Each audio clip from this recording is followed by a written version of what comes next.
Baik, selamat malam Pak Gali dan teman-teman semua. Kami dari kelompok 6 ingin mempresentasikan hasil diskusi kami mengenai perencanaan dan manajemen industri pangan pada produk rendang analog frozen. Next. Jadi mesin utama yang kita gunakan selama proses produksi itu yang pertama ada steamer di mana fungsinya tuh untuk mengukus adonan meat analog itu sendiri. Kemudian ada air cooling conveyor yang dimana digunakan untuk memindahkan produk ke proses selanjutnya sekaligus untuk menurunkan suhu produk. Kemudian ada mixer untuk mencampur bahan-bahan meat analog, ada extruder untuk mencetak adonan meat analog, dan kemudian ada vacuum sealer yang dimana untuk membahas produk rendang pada primary packaging. Next.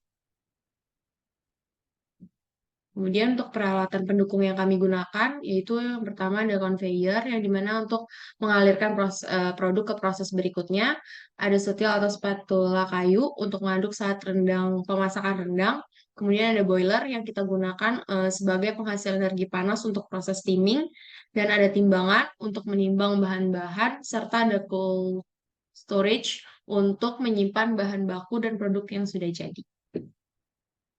Next.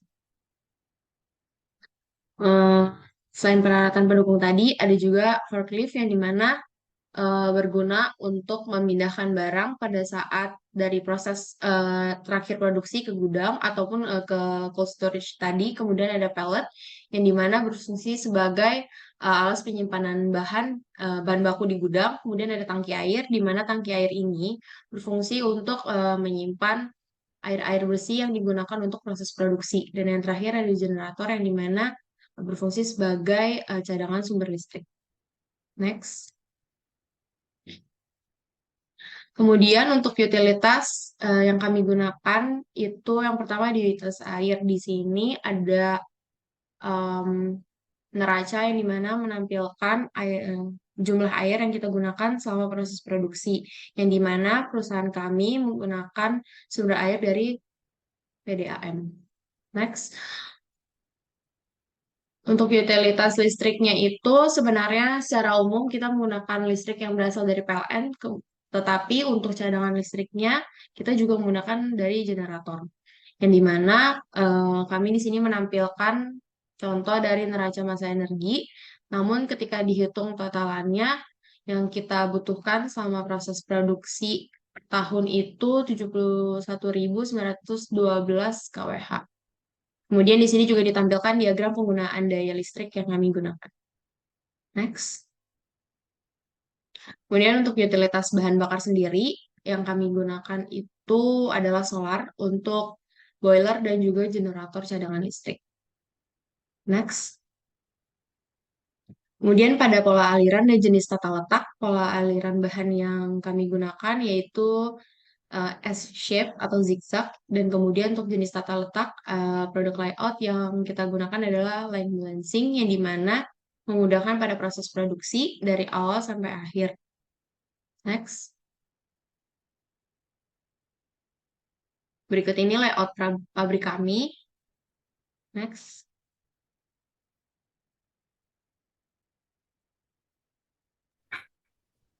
Ya, selanjutnya adalah finansial dari bisnis kami. Jadi kami kan membuat rendang vegan. Kuantitas penjualan kami per hari itu 1000 packs, di mana harga satu packs itu 52.000. Jadi kami hitung pendapatan kami dari per minggu, per bulan, dan tahun 1, tahun 2, dan tahun 3. Next.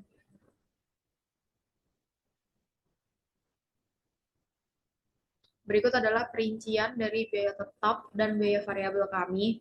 Jadi untuk biaya tetap itu secara keseluruhan adalah semua mesin, mau itu mesin utama ataupun mesin pendukung,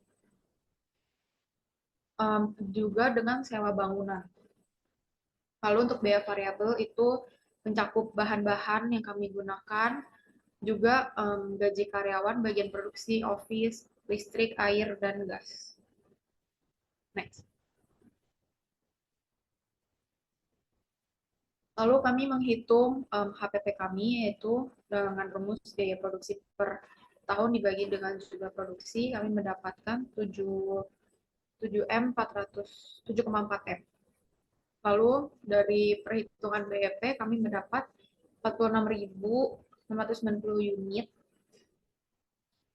dan kami juga menghitung laba rugi per bulan dan tahun, juga biaya operasional kami. Jadi pada tahun yang pertama kami mendapat keuntungan atau laba bersih sebesar 7M, dan untuk tahun kedua 9M, dan tahun ketiga 11M. Next. Berikut adalah hitungan untuk NPV dan IRR. Jadi dalam perhitungan kami ada yang disebut dengan obsolete inventory. Itu adalah stok yang dianggap tidak terjual, itu sebesar 10%.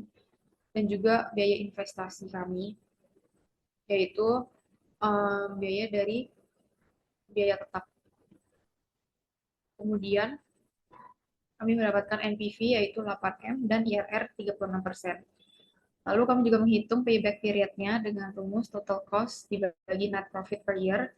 Kami mendapat 0,9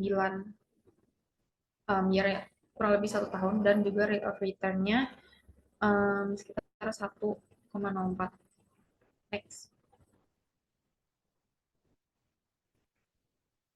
Selanjutnya ini ada supply chain management. Untuk supply chain management di perusahaan ini yang pertama untuk supplier ke manufacturer, kemudian manufacturer ke distributor. Selanjutnya dari distributor nanti akan disalurkan kepada retailer, dan selanjutnya retailer akan menyalurkan produk kami ke konsumen. Ini untuk lebih lengkapnya. Jadi ini untuk dari suppliernya, kita menggunakan supplier untuk bahan-bahannya mulai dari jamur, shiitake, serai bubuk, cengkeh, kemiri, garam, tepung terigu, santan, lengkuas bubuk, lada, dan penyedap sesuai dengan perusahaan yang terlampir. Ada PT Tani Joy Mitra Utama Jakarta, PT Kavako Indonesia di Jawa Timur, dan sebagainya. Kemudian nanti setelah diproduksi bahan dari supplier tadi dilanjutkan dengan distribusi. Distribusinya kita fokus awal di Pulau Jawa itu menggunakan jalur darat dan menggunakan truk berpendingin. Kemudian nanti distribusi itu disalurkan kepada retailer mulai dari minimarket hingga ke supermarket. Kemudian dari retailer nanti dijual kepada konsumen.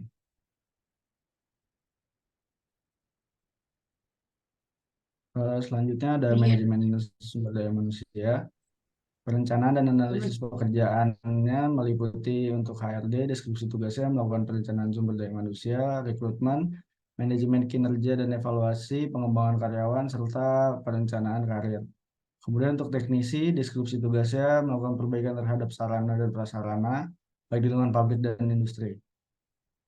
Kemudian tugas lainnya melakukan renovasi total atau pengembangan terhadap sarana dan prasarana, serta melakukan perawatan dan pemeliharaan terhadap sarana dan prasarana yang berada di lingkungan pabrik industri. Kemudian untuk bagian gudang, deskripsi tugasnya mencakup menjalankan operator gudang, menjalankan operasional gudang, monitoring dan mengontrol kinerja operator gudang, cek gudang, serta yang lainnya.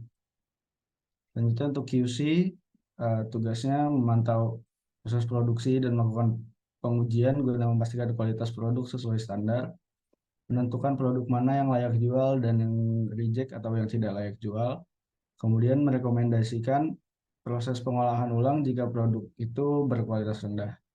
Selanjutnya untuk finance atau bagian keuangan, deskripsi tugasnya meliputi melaksanakan serta membantu berbagai macam tugas yang diberikan oleh koordinator umum dan koordinator keuangan. Kemudian melakukan pengumpulan data atau bukti transaksi dalam kegiatan perusahaan sekaligus mencatatnya. Kemudian menyusun bukti laporan dengan baik dan benar. Serta untuk marketing, deskripsi tugasnya mempromosikan produk pastinya, kemudian mengelola dan monitor media sosial dari perusahaan. Lalu ada produksi, deskripsi tugasnya pasti memproduksi rendang analog, kemudian mengoperasikan mesin produksi, menjaga produktivitas produksi, menjaga kualitas produksi.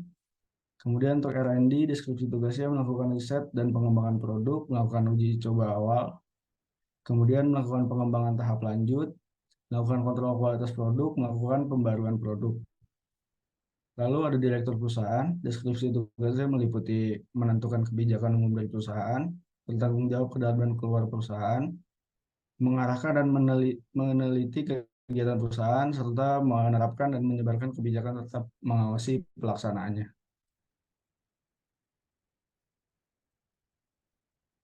Berikut untuk tabelnya, manajemen sumber daya manusia.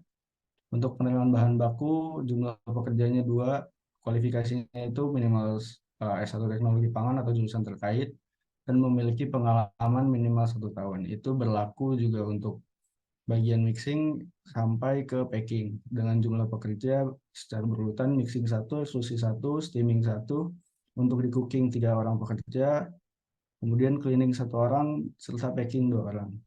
Selanjutnya untuk distribusi itu jumlah pekerjanya 1, minimal D3 jurusan terkait dengan distribusi. Lalu HRD 1 orang, minimal S1 psikologi atau jurusan terkait dengan pengalaman minimal jurusan terkait, kemudian dengan pengalaman minimal 1 tahun. Teknisi jumlah pekerjanya 1, minimal S1 jurusan terkait. Kemudian untuk gudang, QC, keuangan, marketing, R&D, dan direktur perusahaan itu 1 pekerja. Lalu untuk totalnya ada 20 pekerja. Selanjutnya ada pelatihan dan pengembangan SDM. Kita mengambil konsep, itu tugasnya pertama memastikan SDM memiliki spesifikasi sesuai dengan bidangnya.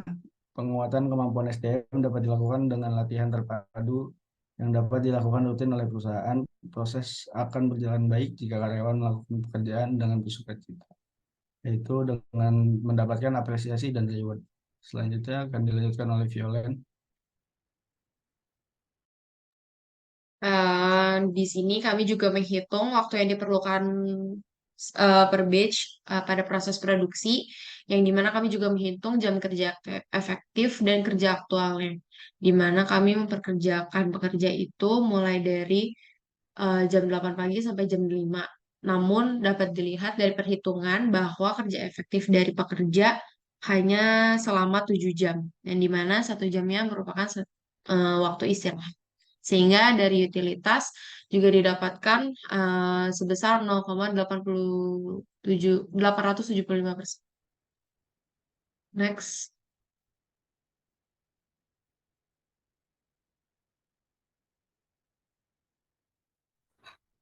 Selanjutnya ada manajemen limbah. Jadi yang pertama adalah pengolahan limbah cair hasil pencucian alat-alat. Jadi ada pengolahan limbah cair kami menggunakan IPAL-C, menggunakan sistem terpisah dengan metode pengalirannya yaitu sistem gravitasi dan sistem pemompaan yang menyalurkan aliran limbah cair dengan bantuan pompa ke bak pengumpul. Nah, bak pengumpul ini berfungsi untuk menampung sementara hasil limpahan limbah cair yang berasal dari instalasi tertentu yang sebelum akhirnya dilanjutkan ke heavy metal precipitator. Next.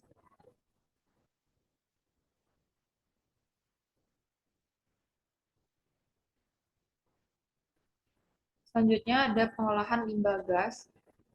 Pengolahan limbah gas dapat dilakukan dengan desulfurisasi. Cara ini dapat dilakukan dengan menggunakan filter basah atau wet scrubber. Desulfurisasi ini dapat menghilangkan gas sulfur oksida sebagai hasil pembakaran bahan bakar. Selain itu juga dia dapat mengontrol jumlah gas lainnya seperti nitrogen oksida, karbon monoksida, dan hidrokarbon.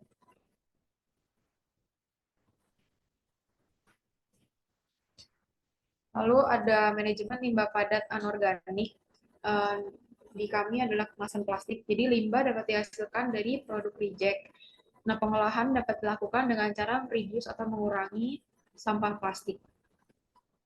Di sini juga ada peran penting dari QC karena QC dapat mengurangi atau mencegah produk reject sehingga mencegah juga terciptanya limbah padat yaitu kemasan plastik.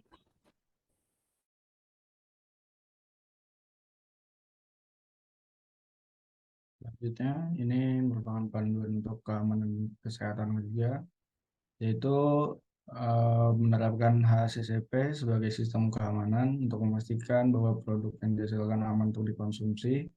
Kemudian, keduanya memperhatikan sanitasi dan keamanan pangan dengan memastikan kebersihan lingkungan kerja, peralatan, dan bahan baku yang digunakan dalam produksi.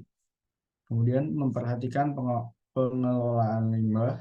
Dengan memperhatikan pengelolaan limbah yang baik untuk menjaga keamanan dan kesehatan kerja di pabrik rendang vegan.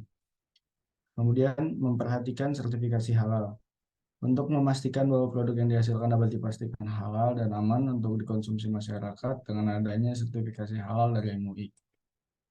Lalu ini untuk penerapan manajemen K3, dimulai dengan penyusunan kebijakan K3, lalu kebijakan tersebut ditinjau, kemudian harus ada dukungan SDM dan sarana prasarana yang baik, serta pemantauan dan evaluasi dari kebijakan K3 tadi, serta yang terakhir peninjauan dan peningkatan kerja sistem manajemen K3. Selanjutnya ini ada regulasi di rendang vegan. Yang pertama pastinya kita mendaftarkan untuk di Badan POM karena produk kami itu merupakan produk frozen food, maka untuk sertifikasinya itu harus menggunakan sertifikasi makanan dalam atau MD yang dikeluarkan oleh Badan POM. Selanjutnya untuk SNI, SNI ini digunakan sebagai acuan standar produk frozen food rendang vegan, mulai dari cemaran, limbah, dan sebagainya. Lalu ada regulasi halal, itu kami mengikuti Undang-Undang Jaminan Produk Halal, jadi produk kami juga mendaftarkan sertifikasi halal agar konsumen itu merasa aman dan percaya dengan produk kami. Selanjutnya ini untuk analisis dampak lingkungan atau AMDAL. Untuk analisisnya itu berupa limbahnya. Limbah padat itu ada plastik ya, atau kemasan dari produk kami. Lalu ada adonan, dalam hal ini termasuk ke food loss. Lalu untuk limbah cair itu ada air bekas pencucian dari water treatment. Selanjutnya untuk limbah gas itu limbah gas yang berasal dari hasil pembakaran. Ya, sekian presentasi dari kelompok kami. Kurang lebih mohon maaf. Wassalamualaikum warahmatullahi wabarakatuh.